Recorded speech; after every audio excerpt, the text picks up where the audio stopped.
नमस्कार दोस्तों। आज हम एक ऐसे मुद्दे पर चर्चा करेंगे जिसको लेकर हमारे देश में एक ऐसा वर्ग है जो समय समय पर इसके बारे में अपडेट लेना चाहता है और इसको लेकर चिंतित भी है कि इसमें उनको लाभ मिलेगा या नहीं मिलेगा। हम बात कर रहे हैं 8वें वेतन आयोग के बारे में, जिसको लेकर हमारे देश का सरकारी कर्मचारी वर्ग काफी कंफ्यूजन में है। तो चलिए देर ना करते हुए इसको समझते हैं और जानते हैं कि 8वें वेतन आयोग के लिए सरकार द्वारा क्या प्रक्रिया चालू कर दी गई है और सरकारी कर्मचारी को क्या लाभ मिलने वाला है। जैसा कि हम लोग जानते हैं कि 8वां वेतन आयोग 2026 से लागू होना था और जिसमें सरकार द्वारा आधिकारिक रूप से 8वें वेतन आयोग को मंजूरी दे दी गई है।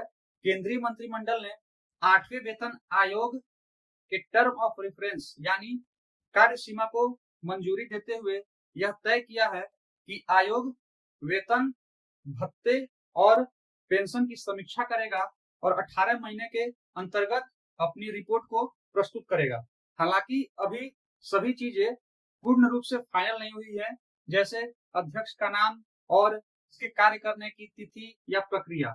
इसमें कर्मचारी संगठन द्वारा 25 फरवरी 2026 को एक बैठक करने का निर्णय लिया गया है, जिसमें वह अपनी मांग को आयोग के सामने प्रस्तुत करेगा। सरकार द्वारा वेतन बढ़ोतरी के लिए कोई क्राइटेरिया अभी तक फिक्स नहीं किया गया है, लेकिन टर्म ऑफ रेफरेंस फिक्स किया गया है और आयोग को बताया गया है कि महंगाई को देखते हुए और सरकार की वित्तीय स्थिति को देखते हुए ही फिटमेंट फैक्टर को फिक्स किया जाए।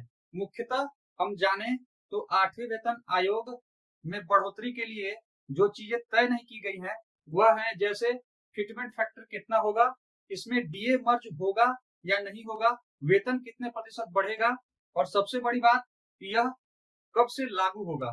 यह तो हो गई आयोग से जुड़ी बातें। चलिए आयोग अपना कार्य करेगा और सरकार द्वारा निर्धारित समय सीमा के अंतर्गत अपनी रिपोर्ट को प्रस्तुत करेगा। तब हम लोग देखेंगे कि क्या आयोग द्वारा क्या मानक तय किए गए हैं और सरकार किन सिफारिशों को लागू करती है। अभी हम लोग एक अनुमान के तौर पर कैलकुलेट करके देख लेते हैं कि 8वें वेतन आयोग के बाद वेतन में कितनी बढ़ोतरी संभव है। वैसे अभी महंगाई को देखते हुए 8वें वेतन में न्यूनतम वेतन और फिटमेंट फैक्टर के ऊपर जाने की संभावना ज्यादा है। 7वें वेतन आयोग में फिटमेंट फैक्टर 2.57 था। तो कई एक्सपर्ट्स द्वारा अनुमान लगाया जा रहा है कि 8वें वेतन आयोग में फिटमेंट फैक्टर 2.5 से 3 गुना तक बढ़ने की संभावना है। इसके अलावा अगर इसमें डीए भी मर्ज हो जाता है तो बेसिक बहुत ज्यादा बढ़ने की उम्मीद है।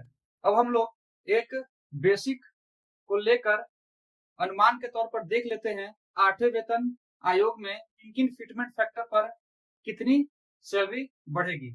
मान लीजिए हम एक वेतन का बेसिक सैलरी लेते हैं जो 29,300 है और यह 8वें वेतन आयोग के बढ़ोतरी के बाद अगर फिटमेंट फैक्टर 2.5 रहता है और इसमें डीए मर्ज नहीं होता है तो यह तो बेसिक सीधे 73,250 के करीब हो जाएगा। अगर फिटमेंट फैक्टर 2.8 रहता है, बेसिक सीधे 82,000 के करीब पहुंच जाएगा। और अगर फिटमेंट फैक्टर 3 गुना के करीब में रहता है, जो कि बहुत मुश्किल है, लेकिन अगर 3 गुना रहता है तो बेसिक सीधे 87,900 के करीब हो जाएगा। यह तो हो गई एक आम कैलकुलेशन के हिसाब से हमारी बेसिक सैलरी। अब इसमें अहम बात यह है कि डीए मर्ज होगा या नहीं होगा, या सरकारी कर्मचारियों के मन में कंफ्यूजन होगा कि डीए मर्ज होगा तब फायदा है या डीए मर्ज नहीं होगा तब फायदा है। तो इसके लिए मैं आपको एक कंपैरिजन दिखा रहा हूं, डीए मर्ज होने और नहीं होने की स्थिति में क्या बेसिक रहेगा यह दिखाया गया है। डीए मर्ज होने पर बेसिक और भी बहुत ज्यादा बढ़ने की संभावना है।